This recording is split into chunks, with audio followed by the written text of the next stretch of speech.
বিশ্ববিদ্যালয়ের শিক্ষকবৃন্দদের বেশ কিছু নেতৃবৃন্দ ইতিমধ্যে আমাদের সাথে আলোচনা করেছেন, আমাদেরকে একটি তুলনামূলক চিত্র তারা দেখিয়েছেন। সেখানে আমরাও আমাদের পক্ষ থেকে নানান ধরনের যে অবজারভেশন সেটাও আমরা জানিয়েছি, সেগুলো আলোচনার পর্যায়ে এখন আছে। কিন্তু সিদ্ধান্তটি আসলে শিক্ষা মন্ত্রণালয়ের নয়, এই সিদ্ধান্তটি অর্থ মন্ত্রণালয়ের সংক্রান্ত এবং সরকারের যে সার্বিক পলিসি ডিসিশন সেটির একটি অংশ। এটা আসলে শিক্ষা মন্ত্রণালয়ের পক্ষে এই সিদ্ধান্ত পরিবর্তন বা এই সিদ্ধান্তের পক্ষে বিপক্ষে কোনো মন্তব্য করা সম্ভব নয়, কারণ স্বায়ত্তশাসিত সকল প্রতিষ্ঠানের জন্য সেটি প্রযোজ্য।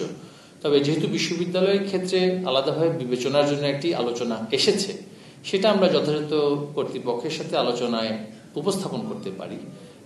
তবে সেটা উপস্থাপন আমাদের পক্ষ থেকে যারা বিশ্ববিদ্যালয়ের শিক্ষকরা আছেন তারা ইতিমধ্যে সেটা উপস্থাপন করেছেন।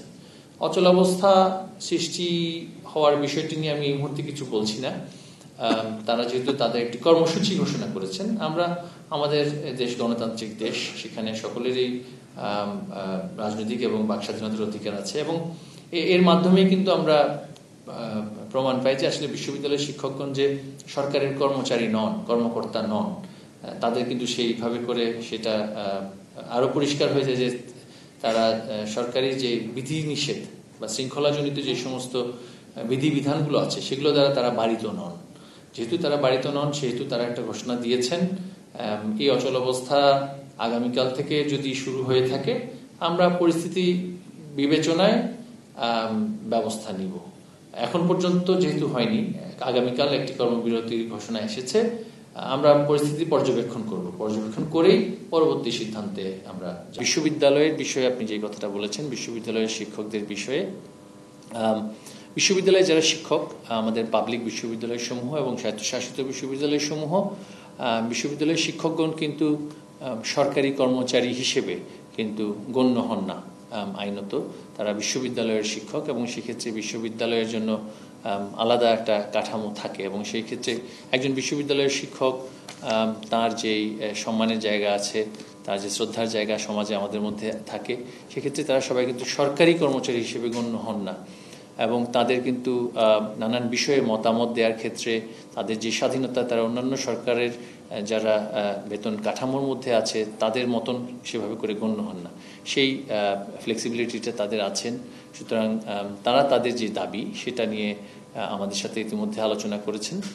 যেহেতু আমরা সরকারের একটা সুনির্দিষ্ট সিদ্ধান্ত আছে, স্বায়ত্তশাসিত প্রতিষ্ঠানসমূহ এবং বিশ্ববিদ্যালয় যেগুলো আছে সেখানে পেনশন স্কিমের ক্ষেত্রে সুনির্দিষ্ট একটি পেনশন স্কিমে সেখানে আগামীকাল থেকে, অর্থাৎ 1 জুলাই, যে 1 জুলাইয়ের পর থেকে যারা নতুন আসবেন, নতুন যারা চাকরিতে আসবেন তারা সেই পেনশন স্কিমে যাবেন।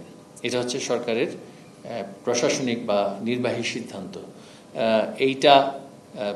এটা আমরা আলোচনার সময় আমরা বলেছি বা আমরা এখনো সেটা চলছে যে বিদ্যমান যারা শিক্ষকরা আছেন তারা আমাদের যারা আগামীকালের 1 জুলাই থেকে তার পরবর্তীতে যারা যোগদান করবেন তারা নতুন স্কিমে যাবেন এবং এই বিষয়ে যেহেতু একটা তাদের বিশ্ববিদ্যালয় শিক্ষকদের পক্ষ থেকে যারা এখন আছেন তাদের পক্ষ থেকে একটা বক্তব্য আছে যে শিক্ষকরা সেখানে যাবেন বা অন্যান্য সরকারি কর্মকর্তা বা তাদের ক্ষেত্রে সেটা পেনশনের ক্ষেত্রে তারা যাবেন কিনা। আমরা যতটুকু সরকারি সিদ্ধান্ত সমূহ জানতে পেরেছি 2025 সাল থেকে সরকারের সকল কর্মকর্তা কর্মচারীও কিন্তু সার্বজনীন পেনশনের যে সমস্ত স্কিমগুলো আছে সেই সমস্ত স্কিমে সেখানে তারা স্থানান্তরিত হবেন। যদিও বা সেটা অন্যান্য কর্মকর্তা কর্মচারীদের জন্য 2025 সাল থেকে বাস্তবায়িত হবে। স্বায়ত্তশাসিত প্রতিষ্ঠানসমূহ এবং যেগুলো আইন দ্বারা প্রতিষ্ঠিত স্ট্যাচুটরি প্রতিষ্ঠান সেগুলো আগামীকাল থেকে সেটা বাস্তবায়িত হওয়ার কথা, শুধু বিশ্ববিদ্যালয়ের ক্ষেত্রে নয়।